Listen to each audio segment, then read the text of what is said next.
TriMet4 prime time के हर news element की सही डोज आपको मिलती है यहां। TriMet4 के मेन्यू में आज खास क्या है वो पहले आपको बता देता हूं। आज हम आपको दिखाएंगे स्वाति मालीवाल पिटती रही, विभव मारता रहा, लेकिन केजरीवाल बचाने नहीं आए। सीएम हाउस के अंदर और क्या क्या हुआ TriMet4 आपको बताएगा। रायबरेली में कैसे गिर गए राहुल, कांग्रेस क्यों है व्याकुल, ये खबर भी पूरे ब्यौरे के साथ आपके सामने होगी। इंडी की अफवाह पर अमित शाह ने कैसे सियासी स्ट्राइक की, 400 सीटें क्यों चाहिए, शाह ने यह भी डिटेल में बताया। क्या कहा उन्होंने सुनाएंगे आपको। झारखंड में सरकार घिर गई, भ्रष्टाचार की कुर्सी कैसे गिर गई, यह भी आज TriMet4 में आपके सामने होगा। मैंने आपको बताया स्वाति मालीवाल मारपीट और बदसलूकी मामले में ये एक आज अपडेट आया। स्वाति मालीवाल ने 30 हजारी कोर्ट में बयान दर्ज करवाए हैं। मैजिस्ट्रेट के सामने उन्होंने बयान दर्ज कर कोर्ट नंबर 202 में स्वाति ने बयान दर्ज करवाया। जज कात्यायनी शर्मा खंडवाल के सामने बयान दर्ज करवाया। स्वाति मालीवाल 30 हजारी कोर्ट में बयान दर्ज करवा कर निकली। स्वाति चोट लगने के बाद मुश्किल से चलती नजर आई और इस बीच स्वाति मालीवाल से मारपीट के बाद का पहला वीडियो सामने आया है। केजरीवाल के आवास के अंदर का पहला वीडियो है ये। नवभारत पर मारपीट के बाद का पहला वीडियो, नवभारत पर 13 मई का वीडियो आपके सामने। विभव कुमार पर मालीवाल से मारपीट का आरोप। विभव कुमार ने कैसे मैनहैंडल किया। स्वाति मालीवाल जब सीएम हाउस में अंदर थी उस समय का वीडियो सामने आया और उसका एक ग्रैब यहां पर हम आपके सामने रख रहे हैं। I will do it. आज मैं इन लोगों को सबको बताऊं। हाँ बता देना, वो आपका हेडेक है। आप मेरे को डीसीपी से बात करेंगे अभी करा रहे हैं। आप आइए, आप आइए ना। नहीं, मैं एसएचओ सिविल लाइन से बात करूंगी पहले। नहीं हम यहाँ नहीं कर सकते। नहीं, अब यही होगा, जो करना है करो। और तुम्हारी भी नौकरी खाऊंगी अगर मेरे को टच करो।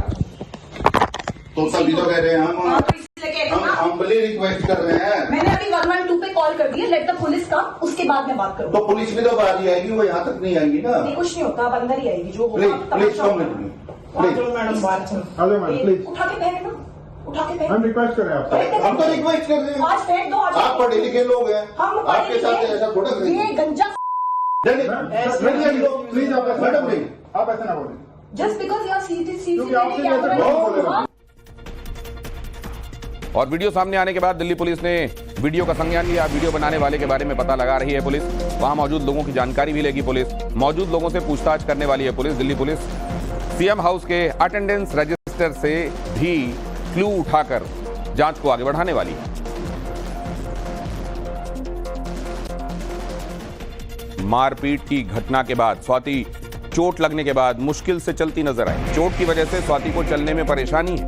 स्वाति मालीवाल ठीक से चल नहीं पा रही, ये वीडियो भी बता रहा है। बीती रात स्वाति मालीवाल का मेडिकल भी कराया गया है। आप देखें एक एक सीढ़ी उतर रही हैं वो, एक बार में एक सीढ़ी, और उसमें भी उन्होंने रेलिंग का सहारा लिया हुआ है। और इस तरीके से उनका चलना ये बताता है कि उनको चोट आई है। विभव कुमार के खिलाफ दर्ज एफआईआर की डिटेल्स भी सामने आ गई। नवभारत पर स्वाति केस की एफआईआर की कॉपी, 7 से 8 बार थप्पड़ मारे गए, इस बात का फर्स्ट इंफॉर्मेशन रिपोर्ट में जिक्र है। विभव कुमार ने गाली गलौज की, एफआईआर में यह भी लिखा गया है। एफआईआर में टेबल पर सिर पटकने का जिक्र भी है। विभव कुमार पर धमकी देने का भी आरोप है। पुलिस ने एफआईआर में धारा 308, 341, 354 बी लगाई। किन बातों का जिक्र है एफआईआर में और एफआईआर पूरे तौर पर क्या कहती है, यह रिपोर्ट बहुत जल्दी से देखिए। सीएम केजरीवाल के पीए विभव कुमार कमरे में घुस आए और मुझे गालियां देने लगे। उसने मुझे कम से कम 7 से 8 बार थप्पड़ मारा। मैं चिल्लाती रही। मैं बिल्कुल सदमे में थी और बचाव के लिए उसे धकेलने की कोशिश की। वह मुझ पर झपटा, पूरी तरह मेरी शर्ट को ऊपर खींच लिया।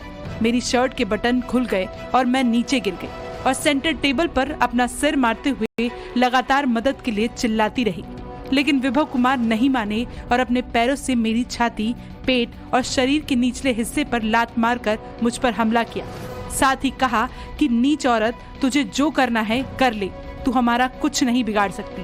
तेरी हड्डी पसली तुड़वा देंगे और ऐसी जगह गाड़ेंगे कि किसी को पता नहीं चलेगा। एफआईआर क्या कहती है मैंने आपको दिखाया और अब आपको बताते हैं कि केजरीवाल के पीएस विभव कुमार पर आरोप क्या क्या हैं और धाराएं क्या कहती हैं। किन आरोपों में वो धाराएं, वो केसेस लगाए जाते हैं। विभव कुमार के खिलाफ जो दर्ज एफआईआर है उसमें आईपीसी की धारा 308 है, जिसका मतलब होता है गैर इरादतन हत्या की कोशिश। इसके साथ ही आईपीसी की धारा एक ये भी लगाई गई है जिसका ताल्लुक है कि किसी व्यक्ति के साथ बेतरह मारपीट की गई। आईपीसी की धारा 354 भी लगाई गई है और इसमें आरोप है कि ये छेड़छाड़ भी उस दौरान की गई जब मारपीट हुई है। विभव पर आईपीसी की धारा 354 भी लगी है जिसका मतलब है निर्वस्त्र करने के इरादे से महिला पर हमला करना। साथ ही आईपीसी की धारा 506 लगी है और इसका मतलब है जान से मारने की धमकी देना। आईपीसी की धारा 509 कहती है यौन उत्पीड़न की नीयत से अभद्र कमेंट किया जाना। ये तमाम धाराएं विभव कुमार पर लगी। स्वाति मालीवाल के साथ मारपीट का मामला सामने आने के बाद बीजेपी ने हल्ला बोल दिया और केजरीवाल पर जोरदार निशाना साधा। दिल्ली में जितने भी महिला है उनके मन में यही चल रही है कि ये सीएम क्या महिला को सुरक्षा देगा। उनके घर में महिला को पिटाया, उनके घर में जो राज्यसभा एमपी है उन्हीं को पिटा रहे हैं और प्रश्न अभी तक उनके दिमाग में चढ़ा नहीं है। ये सीएम दिखा रहे हैं कि I don't care for anything. आप लोग क्या सोचते हैं मैं नहीं केयर करता। ये एक इंडिकेशन है दिखाने का कि मैं तो लेके जा रहा हूँ उसको अपने साथ। और मुझे लगता है वो एक महिला के का साथ ना देते हुए परपिट्रेटर का साथ ज़्यादा दे रहे हैं। बाकायदा स्वाति मालीवाल को उन्होंने थप्पड़ मारे हैं, चेहरे पर, पेट में घूसे मारे हैं। और ये बहुत शर्म की बात है। जो इंसान सीसीटीवी कैमरा महिला सुरक्षा के लिए बात करता था अब उसको अपने घर के सीसीटीवी के द्वारा बताना पड़ेगा कि क्या असलियत है, क्या कुछ हुआ उस दिन और किसके कहने पर हुआ। देखिए, लोग सोचेंगे विभव ने किया है ये, लेकिन मैं आपको बता दूं कि असली सरगना मास्टरमाइंड केजरीवाल जी हैं। बगल में बैठे हैं मूक दर्शक बन के, चाहे उनके अपने चेहरे के हाव भाव सभी कुछ बता रहे थे, परंतु ये अपने आप में एक स्वीकृति है अपने इस गिल्टी कॉम्प्लेक्स का जो उनका चेहरे पे झलक रहा था वो स्पष्ट था। और इस बीच विभव कुमार के घर पहुंची एनसीडब्ल्यू की टीम। एनसीडब्ल्यू की टीम ने विभव को दूसरा नोटिस दी। एनसीडब्ल्यू की टीम ने विभव को पूछताछ के लिए तलब किया है। एनसीडब्ल्यू की टीम पहले भी एक नोटिस भेज चुकी है। उसके मुताबिक 17 तारीख यानी आज पेश होना था एनसीडब्ल्यू की टीम के सामने, लेकिन ऐसा नहीं हुआ है तो फिर से ये नोटिस दिया गया है। और अगली खबर ये कि राहुल की पीएम की उम्मीदवारी को लेकर अखिलेश पर पीएम नरेंद्र मोदी ने चुटकी ली। समाजवादी शहजादे का दिल टूट गया, कहा पीएम मोदी। समाजवादी शहजादे के सारे अरमान आंसुओं में बह गए, पीएम मोदी ने कहा। रायबरेली में प्रचार के दौरान भूपेश बघेल ने कहा था रायबरेली के लोग देश का प्रधानमंत्री चुनने जा रहे हैं। इसी को लेकर पीएम ने अखिलेश पर चुटकी लेते हुए ये बात कही। सदस्य नहीं चुन रहे हैं और इंदिरा जी के बाद अब अवसर आया है कि आप इस लोकसभा से आप सांसद नहीं बल्कि प्रधानमंत्री चुने जा रहे हैं। होने जा रहा है जिसके आप सब गवाह बनेंगे, साक्षी बनेंगे और उसमें आप भागीदार बनेंगे। कांग्रेस के एक नेता ने कह दिया कि रायबरेली के लोग प्रधानमंत्री चुनेंगे। ये सुनते ही समाजवादी शहजादे का दिल ही टूट गया। बस आंसू नहीं निकले, लेकिन दिल के सारे अरमा बह गए।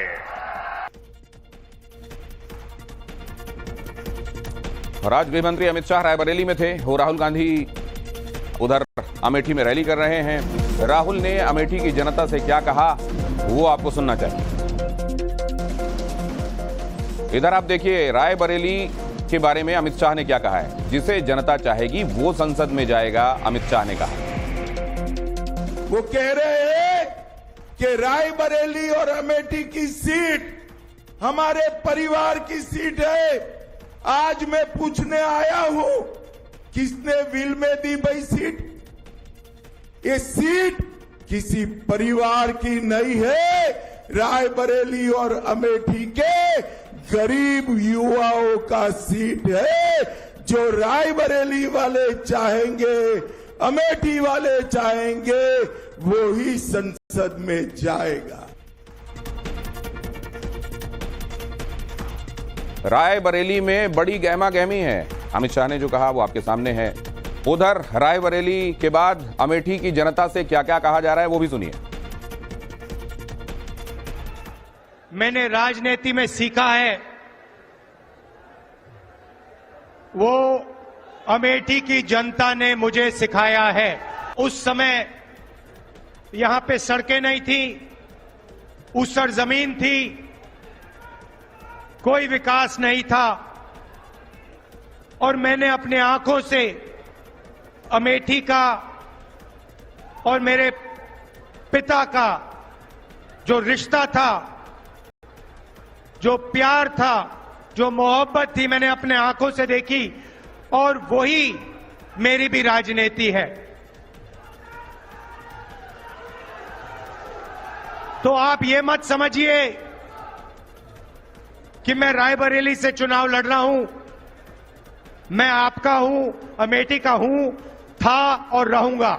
श्री राहुल गांधी जी के लिए प्रचार करने के लिए कोई भी आ जाए, लेकिन श्री राहुल गांधी जी रायबरेली का चुनाव हार रहे हैं, भारी अंतर से हार रहे हैं।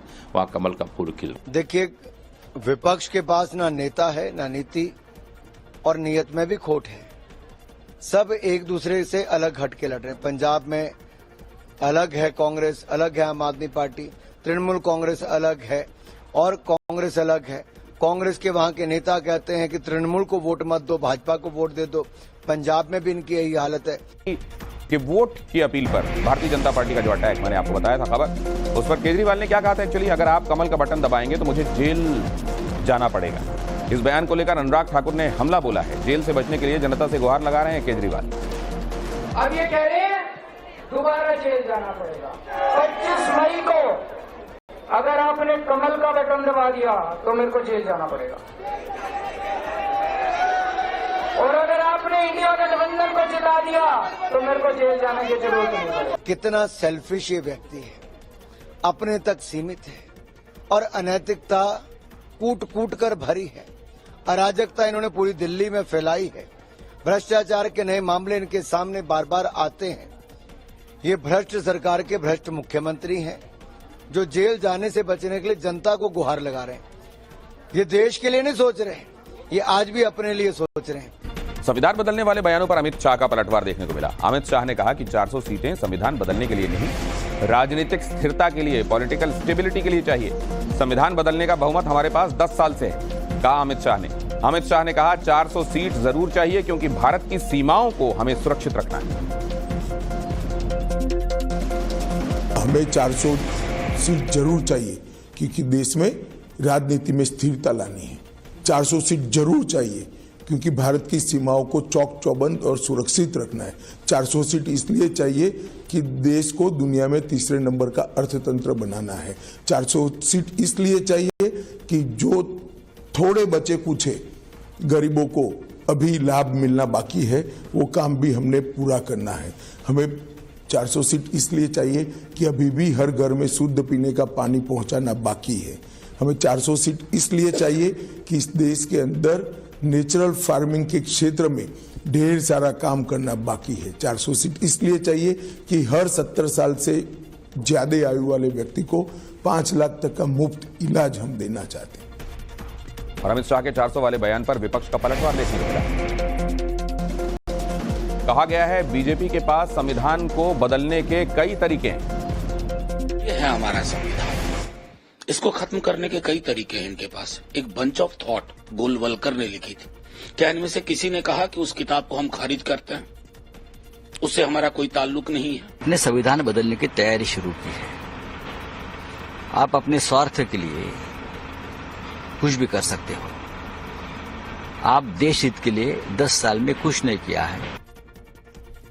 और फतेहपुर की रैली से पीएम मोदी ने इंडी गठबंधन को घेरा। राहुल के खटाखट वाले बयान पर पीएम मोदी का तंज।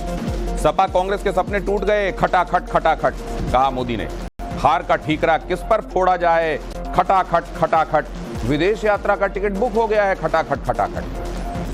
पंजे और साइकिल के सपने टूट गए, खटाखट खटाखट।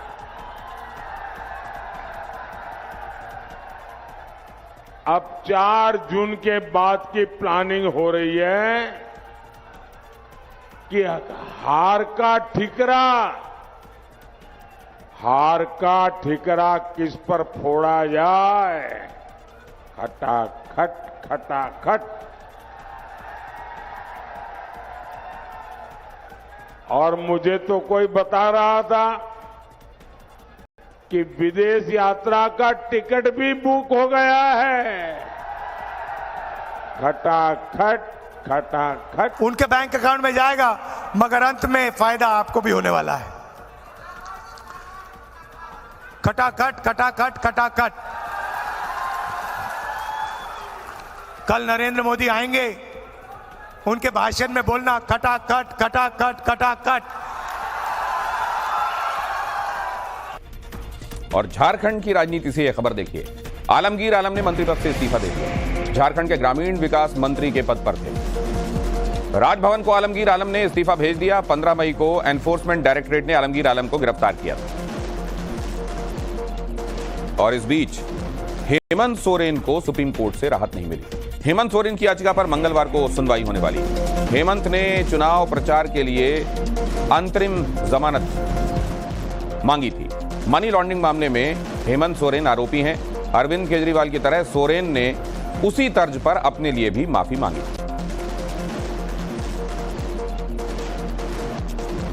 और आगे आपको दिखाएंगे हीट वेव पर क्या है बड़ा अलर्ट, लेकिन उससे पहले देखिए दिग्विजय सिंह का राहुल गांधी को लेकर बड़ा बयान सामने आया है। कांग्रेस नेता दिग्विजय सिंह ने राहुल गांधी को इंडिया गठबंधन की ओर से पीएम पद का उम्मीदवार बताया। हालांकि उन्होंने ये भी कहा कि इंडिया गठबंधन की जीत के बाद सभी दल बैठकर पीएम का फैसला लेंगे। दिग्विजय सिंह ने बीजेपी के 400 पार के नारे को नकारते हुए कहा कि पूरे देश में इंडिया गठबंधन के पक्ष में माहौल तैयार हो रहा है। केंद्रीय गृह मंत्री राजनाथ सिंह ने 400 सीट जीतने का दावा किया। उन्होंने कहा कि हम 400 का संकल्प और लक्ष्य प्राप्त करने की तरफ तेजी से बढ़ रहे हैं। बीजेपी को वोट देने की अपील करते हुए उन्होंने कहा कि इस समय देश को गुमराह करने वाली राजनीति नहीं बल्कि सार्थक राजनीति की जरूरत है। सरकार बनाने के बाद आरक्षण खत्म करने के आरोपों को राजनाथ सिंह ने सिरे से नकार दिया। पंजाब में मुख्यमंत्री योगी की डिमांड बढ़ गई है। बीजेपी के सभी प्रत्याशी प्रधानमंत्री नरेंद्र मोदी के बाद उत्तर प्रदेश के मुख्यमंत्री योगी आदित्यनाथ की मांग कर रहे हैं। इस बाबत पंजाब बीजेपी अध्यक्ष सुनील जाखड़ ने योगी को पत्र लिखा। इसमें बटाला, लुधियाना और जालंधर में चुनावी सभाओं में आने का अनुरोध किया। बीजेपी पंजाब की सभी 13 लोकसभा सीट पर पहली बार चुनाव लड़ रही है। कांग्रेस नेता कमलनाथ ने बीजेपी पर हमला बोलते हुए कहा कि वो चुनाव को सांप्रदायिक रंग देने और जनता को बुनियादी मुद्दों से भटकाने की कोशिश कर रहे हैं, लेकिन जनता शिक्षा, रोजगार, महंगाई और विकास जैसे बुनियादी मुद्दों पर टिकी हुई है। कमलनाथ ने 4 जून को इंडिया गठबंधन की सरकार बनने का भी दावा किया। राहुल गांधी ने सोशल मीडिया पर पोस्ट के जरिए एक बार फिर 10 किलो मुफ्त राशन का राग अलापा है। उन्होंने लिखा, हमारी सरकार आपको 5 नहीं 10 किलो राशन हर महीने मुफ्त देगी। यूपीए सरकार के दौरान हमने फूड सिक्योरिटी एक्ट के जरिए भोजन के अधिकार को कानूनी दर्जा दिया था। 2 दिन पहले कांग्रेस अध्यक्ष खड़गे ने भी 10 किलो मुफ्त अनाज वाला बयान दिया था। और स्वाति मालीवाल केस में एक बड़ा अपडेट सामने आ रहा है, वो आपके सामने रख रहा हूं। दिल्ली पुलिस की टीम सीएम हाउस पहुंची है। जांच के लिए केजरीवाल के घर दिल्ली पुलिस की टीम पहुंची है और आज ही मजिस्ट्रेट के सामने स्वाति ने अपना बयान दिया है। एफआईआर दर्ज की गई है, कई धाराएं लगाई गई हैं। स्वाति मालीवाल ने जो बातें कही हैं, अब जाहिर है पुलिस ये देख रही है कि उसको सब्स्टिट्यूट करने वाली बातें, वहां कड़ियां सीएम हाउस से मिलती हैं कि नहीं मिलती। ये आपको एकदम ताजा तस्वीरें हम दिखा रहे हैं सीएम हाउस के बाहर से। ये ताजा तस्वीरें टाइम्स नाउ, नव भारत पर एक्सक्लूसिव तस्वीरें इस समय आप देख रहे हैं। सीएम हाउस के पास किस तरीके से लोगों का जमावड़ा लगा हुआ है, मीडिया का जमावड़ा है और पुलिस की टीम अंदर दाखिल हो रही है। आपको हमने उस दिन भी दिखाया था जब पुलिस की टीम दाखिल हो रही थी सीएम हाउस में अरविंद केजरीवाल को गिरफ्तार करने के लिए, और आज यहां अरविंद केजरीवाल के घर के भीतर दाखिल हो रही है पुलिस की टीम, ये देखने के लिए कि स्वाति मालीवाल के साथ जो मारपीट और अभद्रता हुई है उसको लेकर यहां पर कौन कौन से सबूत, सुराग, साक्ष्य मिलते हैं। मोहित ओम हमारे संवाददाता आपको और ज्यादा जानकारी दे रहे हैं, बताइए मोहित। दिनेश, देखिए अब स्वाति मालीवाल मारपीट मामले में पुलिस की जांच तेज हो गई है। खुद एडिशनल डीसीपी अजिंता चपलियाला, जिन्होंने स्वाति मालीवाल के घर में जाके उनकी स्टेटमेंट ली थी, वो यहां पर पहुंची हैं। एसएचओ सिविल लाइंस यहां पहुंचे। उसके अलावा फॉरेंसिक एविडेंस लेने के लिए दिल्ली फॉरेंसिक लैब की टीम भी यहां पहुंची है और इसी गेट से एंटर किया है। दिल्ली जो सीएम हाउस की बाहर सिक्योरिटी है, इन सिक्योरिटी को ब्रीफ करते खुद एडिशनल डीसीपी और एसएचओ अंदर गए हैं और साथ ही एफएसएल की टीम अंदर गई है। यानी अब पूरी गहन जांच की जाएगी। जांच के किन विषयों पे होगी? सबसे पहले सीसीटीवी की फुटेज की जांच की जाएगी। इन फुटेज के आधार पर देखा जाएगा कि 13 तारीख को स्वाति मालीवाल घर में कब एंटर करती हैं और किन परिस्थितियों में बाहर आती हैं। जो वीडियो सामने आया है जिसमें बताया जा रहा है कि स्वाति मालीवाल का सच जो आप अपने ट्विटर हैंडल से उसको पोस्ट कर रही है, उस वीडियो की सच्चाई जानी जाएगी। उस 52 सेकंड का जो वीडियो है कि वो वीडियो किसने बनाई, कौन से मोबाइल फोन से वीडियो बनी है, जब वीडियो बनाई जा रही थी तो कौन सा स्टाफ अंदर था, उनके मोबाइल फोन के अंदर वीडियोस तो नहीं है। तो तमाम बातें देखी जाएंगी। इसके अलावा उस दिन जो घर के अंदर कौन कौन स्टाफ था, उनके एंट्री जो है वो चेक की जाएगी। रजिस्टर मोहित, तो अनुज के पास भी अपडेट है, जरा अनुज के पास जाना पड़ेगा। अभी अनुज, आप क्या बता रहे हैं इस मामले से संबंधित? जी देखिए, एडिशनल डीसीपी की अगुवाई में जो टीम है वो इस वक्त अंदर मौजूद है और अब अंदर पहुंच के टीम जो है सीसीटीवी फुटेज को खंगालने की कवायद करेगी। निश्चित तौर पर एफएसएल की टीम को इसलिए दिल्ली पुलिस की टीम अपने साथ लेकर पहुंची है ताकि फॉरेंसिक एविडेंस कलेक्ट किया जाए। इतना ही नहीं, जो मोबाइल फोन का एक वीडियो जो सामने आया है उसको लेकर भी जांच की जाएगी, क्योंकि दिल्ली पुलिस ने उस वीडियो का संज्ञान लिया और यही वजह है कि बाकायदा मोबाइल फॉरेंसिक टीम के साथ दिल्ली पुलिस की टीम जो है वो इस वक्त शीश महल के अंदर मौजूद है। अब शीश महल के अंदर वो तमाम सबूत इकट्ठा किए जाएंगे, क्योंकि जो आरोप लगाए गए हैं स्वाति मालीवाल की तरफ से वो बेहद गंभीर आरोप है। ड्राइंग रूम में जिस तरीके से उनके साथ मारपीट हुई, ऐसे में दिल्ली पुलिस ये जांच करेगी कि आखिरकार जिस दौरान ये इंसिडेंट हुआ उस दौरान वहां कौन कौन लोग मौजूद थे और जो मोबाइल फुटेज सामने आया क्या ऐसे और भी मोबाइल फुटेज बनाए गए थे। साथ ही साथ जब स्वाति मालीवाल यहाँ पर पहुंची वो किस समय यहाँ पर पहुंची, अंदर ड्राइंग रूम में जब गई विभव किस समय वहां पर पहुंचे और क्या जब ये इंसिडेंट हो रहा था, जब विभव स्वाति मालीवाल के साथ मारपीट कर रहे थे उस दौरान वहां कोई मौजूद था। ऐसे में उन तमाम लोगों से भी पूछताछ की जा सकती है। इतना ही नहीं, जो लोग उस दौरान सुरक्षा में अनुज, आप निगाह रखिए। मोहित, आप भी जानकारियां जुटाइए, आपके पास आगे भी आऊंगा। 6 बजे आज शाम 6 बजे आम आदमी पार्टी एक प्रेस कॉन्फ्रेंस करने वाली है। क्या इस मुद्दे को लेकर बातें कही जाती हैं ये भी हम उसमें देखेंगे। क्या यहां जब अब दिल्ली पुलिस की टीम पहुंच गई है, एफएसएल यहां पहुंच गई है अपनी टीम लेकर, तो क्या यहां आम आदमी पार्टी के नेताओं का जमावड़ा भी थोड़ी देर में दिखाई देता है? क्या क्या होता है आगे आपको बताएंगे, लेकिन उससे पहले भीषण गर्मी को लेकर आईएमडी ने अलर्ट जारी किया है। 5 दिनों तक हीट वेव का अनुमान है, मौसम विभाग ने कहा है। इंडियन मेट्रोलॉजिकल डिपार्टमेंट क्या कह रहा है? राजस्थान, पंजाब, हरियाणा, उत्तर प्रदेश, यहां गर्मी बहुत ज्यादा बढ़ जाएगी। कानपुर शहर में पिछले 24 घंटे के दौरान 45 डिग्री सेल्सियस तक पारा पहुंच गया है। हमारा अनुमान यह है कि राजस्थान में हीट वेव 5 दिन रहेगा। सिमिलरली पंजाब, हरियाणा, उत्तर प्रदेश भी 5 दिन हीट वेव रहने का अनुमान है। और कल के बाद टेम्परेचर्स मध्य प्रदेश में, स्पेसिफिकली नॉर्थ मध्य प्रदेश में बढ़ जाएंगे, वहां भी हीट वेव रहने का अनुमान है। अगर हम बिहार की बात करें, बिहार में भी आने वाले 4 दिनों में हीट वेव रहेगा। उसके बाद हम थंडरस्टॉर्म की एक्सपेक्ट करें कि वहां हल्का फुल्का थंडरस्टॉर्म हो सकता है, जिसके कारण टेम्परेचर ड्रॉप कर सकते हैं। और पश्चिम बंगाल के संदेशखाली से इस वक्त की बड़ी खबर आ रही है। संदेशखाली मामले की सीबीआई ने जांच तेज की। सीबीआई ने संदेशखाली में टेम्पररी कैंप लगाया। घटना की जांच के लिए सीबीआई ने यहां अब कैंप लगा दिया है। संदेशखाली में जमीन हड़पने के मामले की जांच सीबीआई ने और स्पीड अप कर दी है।